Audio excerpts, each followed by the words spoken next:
Ultros is an intentionally vague but incredible experience, so I want to do something a little different than my past videos. The gardening mechanic is central to getting the full experience of this game, and combined with the extractor tool, is where most of the Metroidvania abilities come from. That meaning the abilities that allow you to progress through the world. So let's begin.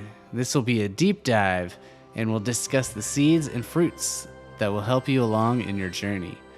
I will refrain from showing any major endgame spoilers, but there are some plants that aren't discovered until later on. I will be discussing the various extractor upgrades and how to use them, and the footage is taken during the endgame, so be warned. Don't worry, I won't reveal anything relating to the story or narrative, outside of reading the descriptions of these plants and seeds. And I won't reveal any points of extreme interest, unless I give a spoiler warning beforehand. So let's go! First, let's discuss the basics.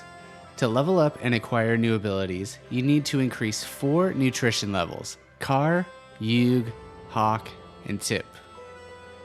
Each thing you eat will grant points to one or more of these categories. Each plant will grow one specific type of fruit. The game features a time loop of sorts, and the plants will grow and mature after being planted and left alone for one cycle. Fertilizing them with either meat or fruit will allow them to continue to grow past one cycle. Towards the end of the game, you discover something called the Living Network that allows you to make connections between various network buds. I won't explain why you're making these connections, but just know it is a very important mechanic towards the end of the game. Next, the device known as the Extractor has multiple abilities tied to it that are unlocked as you make progress. The ones relevant to this video are: first, spoiler warning, the Trimmer allows you to cut through already established plants. The Sprayer allows you to redirect or position plants. Splicer allows you to cut off a portion of one plant and graft it to another. Alright, let's dive into the many plants that help us along our psychedelic journey. Ogu Mumin. The first plant you will discover is given to you by Gardener. It grows into a juniper-like tree that, after one cycle, will sprout a canopy on which you can use as a platform, and when it's fertilized, it will grow network nodes on the canopy. It is possible to jump on the trunk before the canopy sprouts. The trunk can be bent with the sprayer tool at any stage of its life cycle, so you can contort it to reposition the platform. Its description reads, "A seed faintly glowing of green lignin. If attended to, its amorphous potential will tassel out into a climbing plant of Yugen-based properties. I am Ogu Mumin." Its fruit is the Kakumin, possessing 1 point of Car and Hawk nutrition levels and 25 HP. This is particularly useful for taming various ground-dwelling insects in the early game, and that will encourage them to create more fertile soil for the next cycle. Its description is particularly interesting.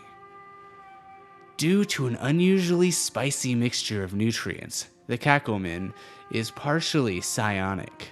Transmogrified by the sarcophagus's energy streams, its appearance echoes the Ultros entity to such an extent that many of the Shamazal stopped eating it out of self-deluded respect. Mushishi. Mushishi is one of the most useful plants you can grow for a few reasons. First, it grows horizontally across whatever surface it is planted on, bending around corners as it does so. If it grows on any ceilings, it will sprout vines that can be used to swing across gaps, though this ability is more fun and less actually useful, at least in my experience. It is better at destroying gear barriers as it can travel decently far from its origin, and later in the game, it is vital for connecting the living network. It should be noted that it will only grow network buds when it rounds a corner. Its description reads, germinates into an algae carpet that will thrive on most surfaces, produces aggregated fruits with a high nutrient density. Cut in half, its exposed structure weeps in intensely glowing lacteal secrete. Mushishi wonders if it has a soul. Its fruit are the aptly named mushi berries.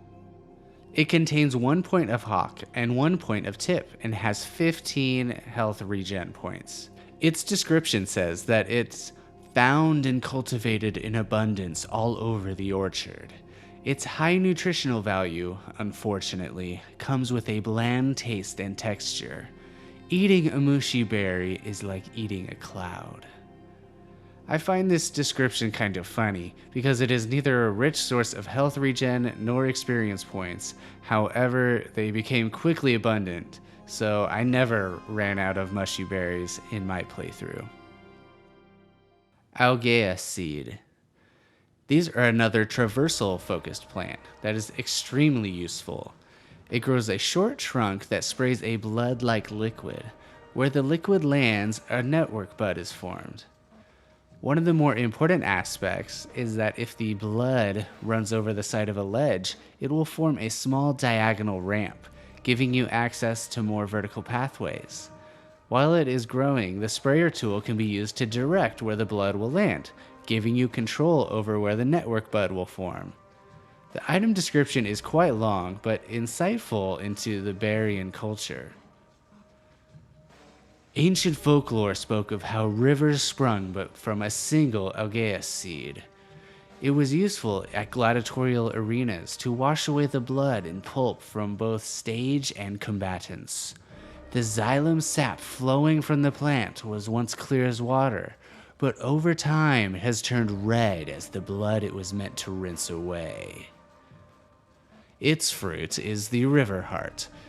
This has a point of Car and Yug and gives 30 health regen points. Its description is also quite wordy, but it is a treasure trove of lore. It reads, used in treatments and rituals to aid the Barians of cognitive distortions. Its pulp is shaped like a choir of polyps reaching for the mind's eye to console and cleanse it. The only way for lower-class Barians to obtain the fruit was to put their limbs at risk in gladiator-like games arranged to amuse the upper echelon. Its smaller bits were handed out to combatants as a restorative in between battles. The river heart soon earned the name Blood Fruit. This video isn't about lore. I have another video planned about lore. But this plant and its fruit shows us a whole other side of the Barians, who seem peaceful and transcendental otherwise. Anyway, let's move on. Yodyog. Yodyog is magnificent. It is in the running for my favorite of these plants based on its looks alone. It forms a maple-like structure with hanging willowy leaves, and when mature, easily boasts multiple network buds. This is also Gardener's favorite plant, and I gotta say, he has good taste. It is also a very good source of nutrition, as it can spawn multiple fruit called musaka. We learn that Yodyog is not native to Barian culture, and that it is one of the sarcophagus's more curious finds, most likely brought to the station by an acolyte of the Shamasal cause, or by some other curious interstellar traveler. The Yodyog is far from home. Its fruit, as I said before, is called musaka.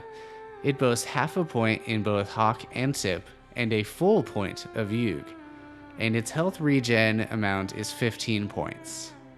The musaka is a multicolored cluster of growing pepo fruit.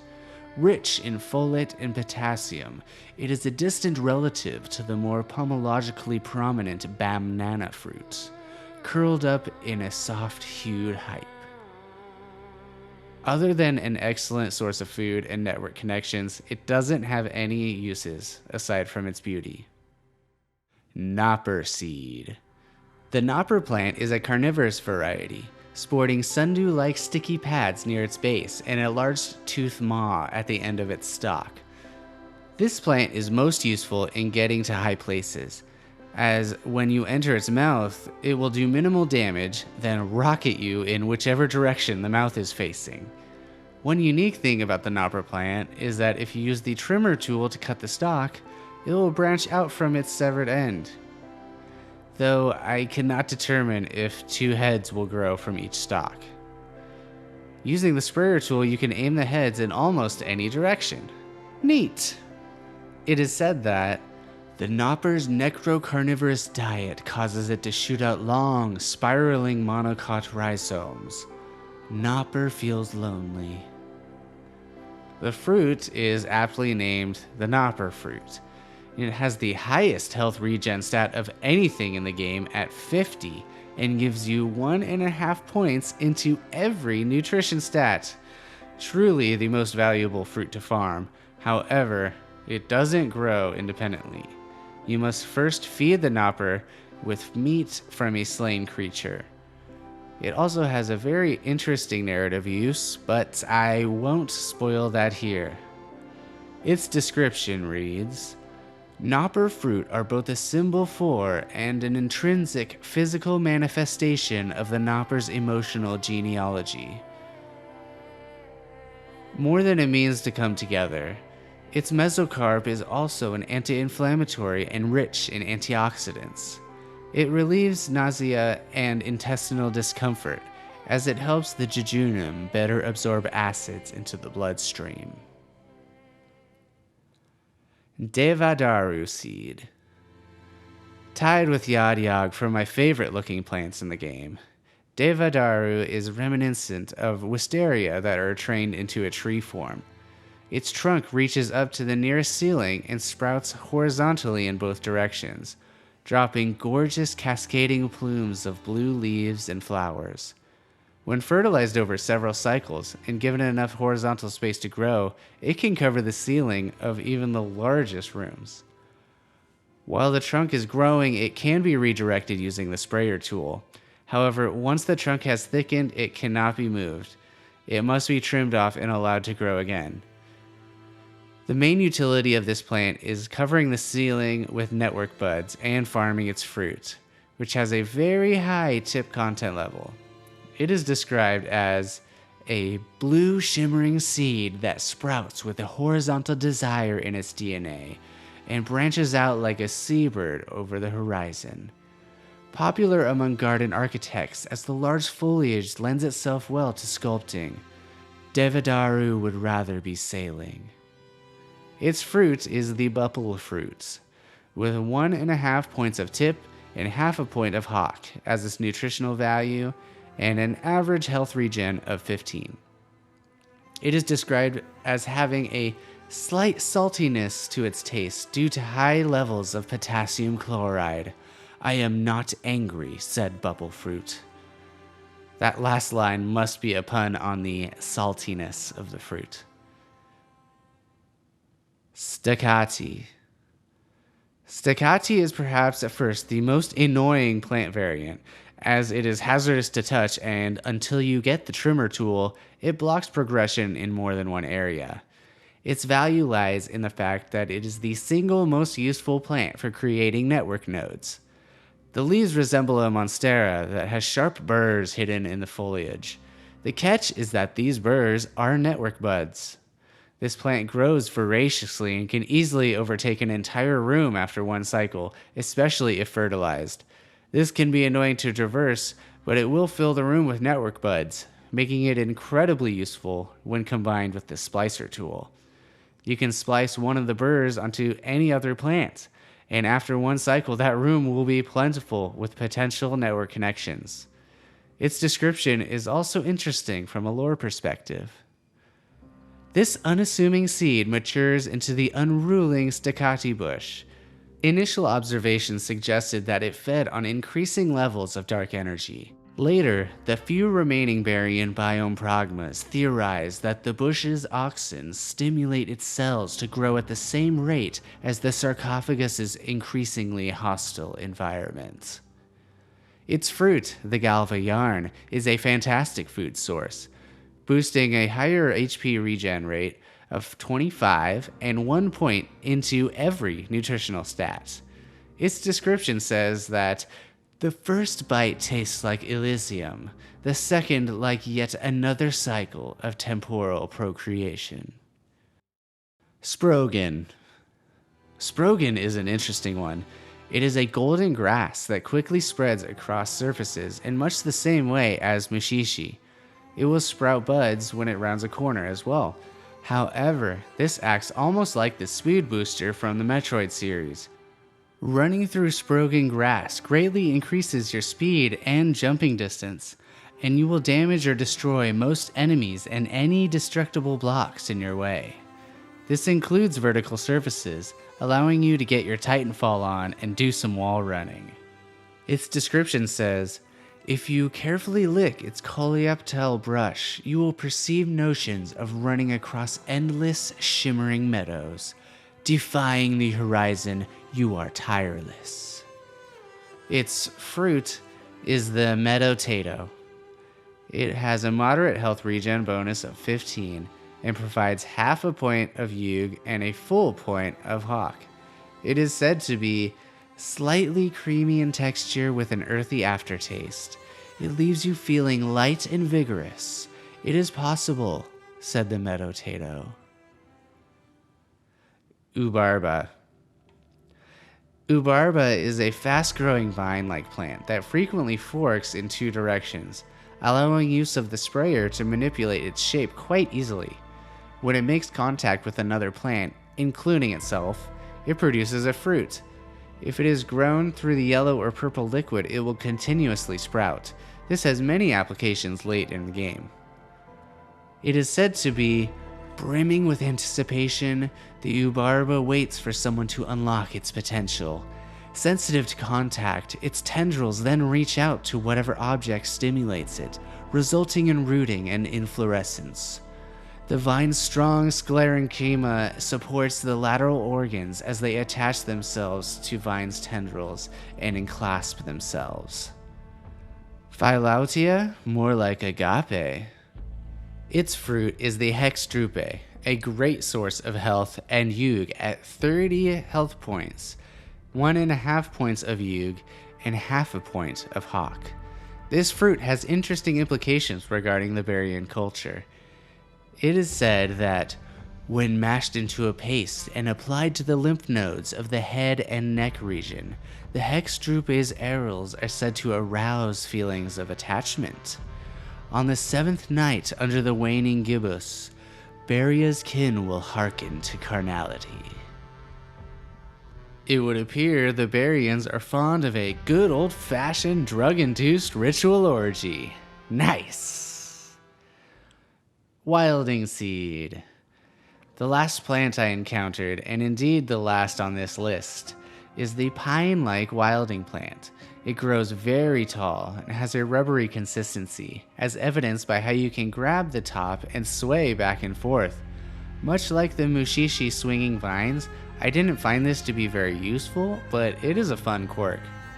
Its main attribute is that it will grow directly through walls and ceilings and continue into the next room, vertically or horizontally.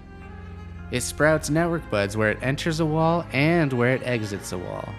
You can even take the part that comes out of the floor or a wall and splice it onto another plant, instantly giving you another network bud. This is functionally similar to splicing a Staccati burr onto another plant. However, unlike Staccati, it will be stationary and will not grow across the 2D space. Its description reads, unlike its conifer siblings, the wilding seeds do not require moist stratification as a signal to germinate. They do, however, lie dormant for a short period. Majestic and robust as its apical meristem carries a remarkably concentrated type of cytoplasm. Wilding goes through my mind. Its fruit is called the wilding kernel, and it is covered in spikes, therefore unsafe to touch. It can be cracked open by either hitting it 5 times or by letting an insect feed on it until the shell is broken, then attacking the insect so that it drops the fruit. It has a standard health regen count at 15, but it is highly nutritious, giving 2 points of Car and 1 point of Yug. It is described as a peel-like tart exocarp wrapped around a soft buttery internal composition, adrift among the wheels of fortune. So that was all the plants encountered on the sarcophagus. Using the splicer tool, however, you can get very creative in grafting together your own plant to serve your needs, and I'll list just a few provided by myself and the Reddit community. One of the more useful plant parts is the Ogu Mumin canopy, which can be spliced onto any other plant to create a platform with network buds. This is even true of the Ogu Mumin trunk segments, as they could be stood on. This is especially effective on Ubarba, Staccati, and Gnopper trunks. Staccati, Yodyog, and Devadaru can be spliced onto Staccati, Mushishi, and Sprogen to greatly expand the number of network buds, or if Mushishi and Sprogen are covering a large segment of floor, since they only bud when curving around a corner. Gnopper heads are incredibly useful, as you can graft them to tall Ubarba vines, Ogu Mumin, and Devadaru to reach greater heights, or launch you to faraway places. Overall, there are a multitude of combinations you can try, and most of the fun of the endgame is coming up with different combinations yourself. A technique that I have seen echoed many times from fans of the game regarding connecting the living network is splicing the Staccati burrs onto other plants, because they are only one of 2 actual network nodes that you can carry with you and splice anywhere you like, with the other being the wilding wound, or the segment of the wilding plant that grows out of the ground after it has penetrated a wall. However, I did not know about the wilding wound until I consulted Reddit when cross-referencing for this video, so I didn't use that technique at all. I did sparingly use Staccati to fill holes in the network.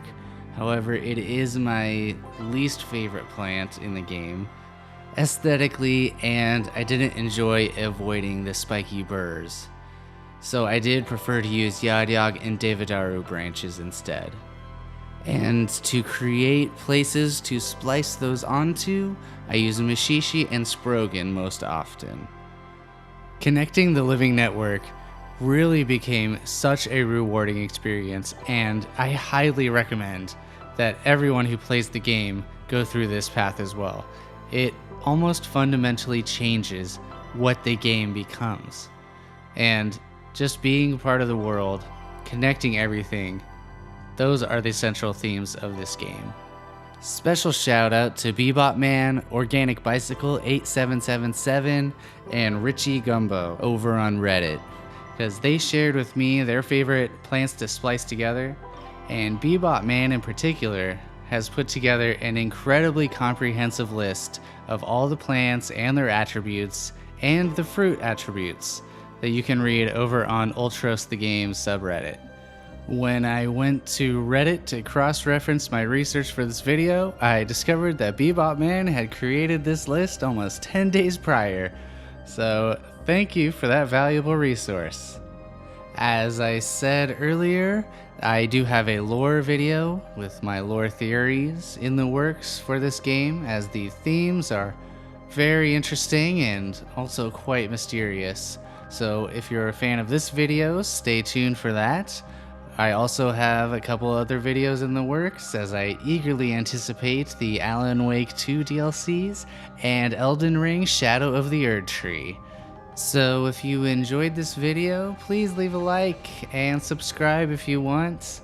And with that out of the way, I'll see you next time.